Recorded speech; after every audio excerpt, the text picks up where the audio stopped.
Shalom, I'm Rabbi David, and today I'm going to reveal something that most people will never understand about money. Money is not what you think it is. It's not paper. It's not numbers in a bank account. It's not even wealth. Money, according to Kabbalah, is energy. It's flow. It's a manifestation of divine abundance. And if you don't understand this, you'll spend your entire life chasing something you'll never catch. Today I'm going to teach you the Kabbalah of making money. Not the mystical nonsense you see in pop culture, not the watered-down commercialized version, but the real, ancient, practical wisdom that has helped Jewish people build wealth for thousands of years. And I'm going to show you how to apply it, how to use these principles to create abundance in your own life. But first, I need to destroy a lie that's keeping most people poor. The lie is this: money is the root of all evil. Wanting money is greedy. Spiritual people shouldn't care about money. This is garbage, complete garbage. In Kabbalah, we teach that God wants you to be wealthy, not just comfortable, wealthy, abundant, overflowing. Why? Because wealth gives you the capacity to do good. Wealth gives you the freedom to serve. Wealth gives you the power to make a difference. A poor person can't give charity. A poor person can't support their family. A poor person can't build schools or hospitals or communities. But a wealthy person can. A wealthy person has options. A wealthy person has impact. A wealthy person has the ability to change the world. So yes, you should want to be wealthy. You should pursue wealth. You should build wealth. Not for ego, not for status, but for capacity, for impact, for service. In the Talmud, it says, "Who is rich? He who is satisfied with his portion." But notice, it doesn't say he who has little. It says he who is satisfied. You can be satisfied with a lot. You can be satisfied with abundance. You can be satisfied with wealth. The goal is not poverty. The goal is seeds. If you haven't prepared the ground, the rain won't produce anything. The rain is God's part. The preparation is your part. Both are necessary. So what does Hishtadlut look like in practice? It means you start the business. You make the calls. You send the emails. You show up. You do the work. It means you don't rely on miracles. You don't wait for lottery tickets. You don't hope for inheritance. You create value. You solve problems. You serve people. And here's the key. The size of your vessel determines the size of your blessing. If you create a small vessel, a small business, a small vision, a small effort, you'll receive a small blessing. But if you create a large vessel, a big vision, a bold plan, a massive effort, you'll receive a large blessing. God doesn't force-feed you. He fills the vessel you create. So if you want more, create a bigger vessel. I had a client who came to me and said, "Rabbi, I want to be wealthy, but I'm working 1 hour a day. Is that enough?" I said, "Is that the size of vessel you're creating? 1 hour a day?" He said, "Yes, I believe in bitachon. I believe God will provide." I said, "God will provide according to the vessel you create. If you create a 1 hour a day vessel, you'll get a 1 hour a day blessing. If you want more, create more." He didn't like that answer. But 6 months later he came back. He said, "You were right. I increased my effort. I created a bigger vessel, and the blessing increased." That's hishtadlut. That's effort. That's your part. But here's where it gets interesting, because effort alone is not enough. Pillar number 2, emunah, faith. Emunah means faith. It means trust. It means knowing that you can't do it yourself. This is critical, because without emunah, hishtadlut becomes arrogance. It becomes, I did this, I built this, I... Why? Because they think they're responsible for the result. They think success depends on them. But it doesn't. Success depends on God. Your job is just to show up, to do your part, to create the vessel. The rest, let it go. Trust. Have emunah. In Proverbs 16:9 it says, "In their hearts humans plan their course, but the Lord establishes their steps." You plan, God establishes. You effort, God blesses. You create the vessel, God fills it. That's emunah. But here's the question. If God decides the outcome, why does it matter what vessel I create? Why does it matter if I go into real estate or open a bakery? Why does it matter what business I start? That's where the third pillar comes in. Pillar number 3, bitahon, trust. Bitahon means trust, but it's a specific kind of trust. It's the trust that God will respond to your specific effort. You chose real estate. You chose that vessel. You chose that path. And now you trust that God will bless that specific choice. Not because you're guaranteed success, but because you trust that God wants you to succeed, that He's more invested in your success than you are. Why? Because this is His world, His project, His creation, and He wants it to work. He wants it to thrive. He wants it to succeed. You're here for 80, 90, maybe 100 years. Then you're gone. But God? He's stuck with this world forever. So who wants it to succeed more? Obviously God. This is profound, because it means you're not fighting God for wealth. You're not twisting His arm. You're not trying to outsmart Him. You're partnering with Him. You're aligning with Him. You're trusting that He wants you to be wealthy even more than you want to be wealthy. Because when you're wealthy, you can do more good. You can serve more people. You can make His world better. So bitahon is the trust that God is on your side, that He's rooting for you, that He wants you to win. And this changes everything than he'd ever imagined. He told me, if the first deal had gone through, I would have made money, but I would have been stressed, overextended, and miserable. This deal is better in every way. God had a better plan. That's how the 3 pillars work together. Hishtadlut, you make the effort. Emunah, you trust God's timing.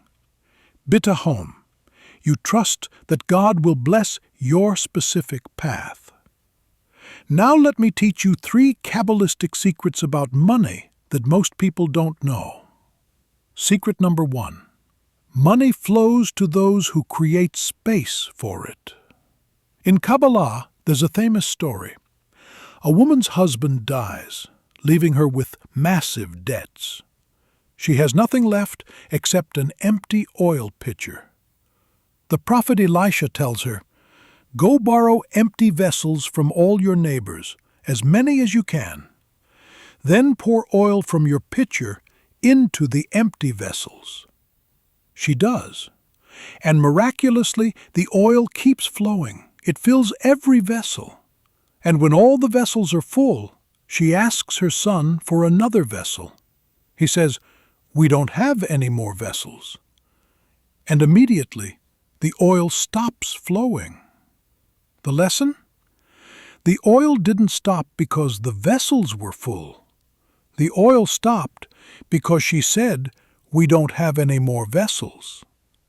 In other words, the blessing flows as long as you create space for it, as long as you believe there's more, as long as you have capacity. But the moment you say, "I can't handle anymore, I've reached my limit, I'm at capacity," the blessing stops. This is profound, because most people cap their own income. They say, "I could never make more than 100,000 a year. That's just not realistic for me." And guess what? They're right, because they've declared their capacity. They've closed the vessel. They've stopped the flow. But if you say, "I can handle more, I have capacity for more, I'm open to more," the blessing keeps flowing. So ask yourself, what's your capacity? What's your ceiling? What have you declared as your limit? And then expand. Door. Work in private. Let the miracle unfold without interference. Secret number 3. Your words create your reality. In Kabbalah, we teach that speech is creative.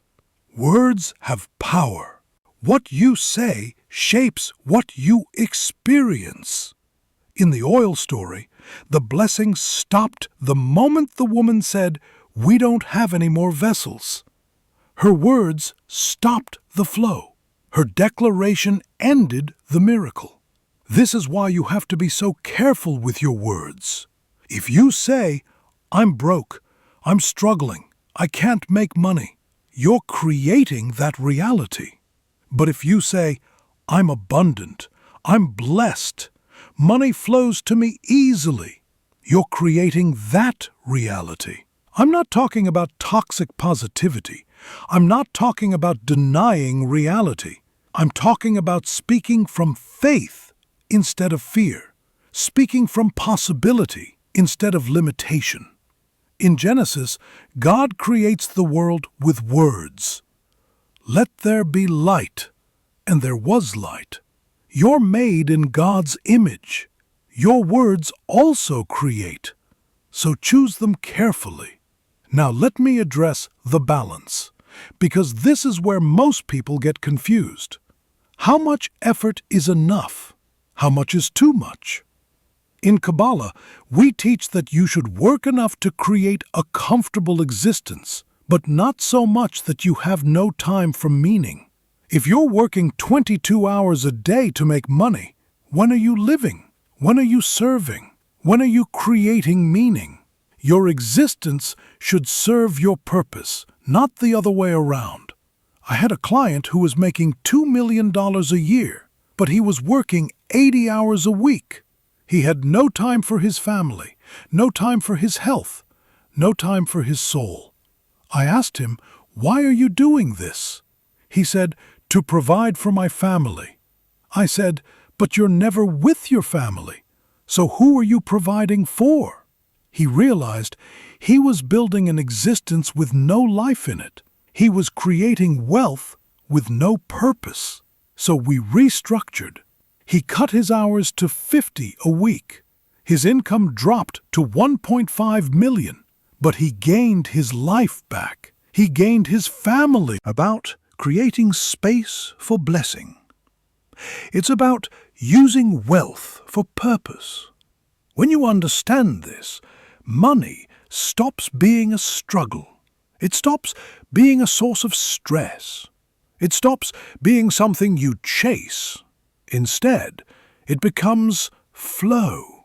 It becomes energy. It becomes a tool for service.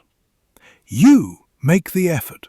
You trust the process. You create the vessel. And God fills it.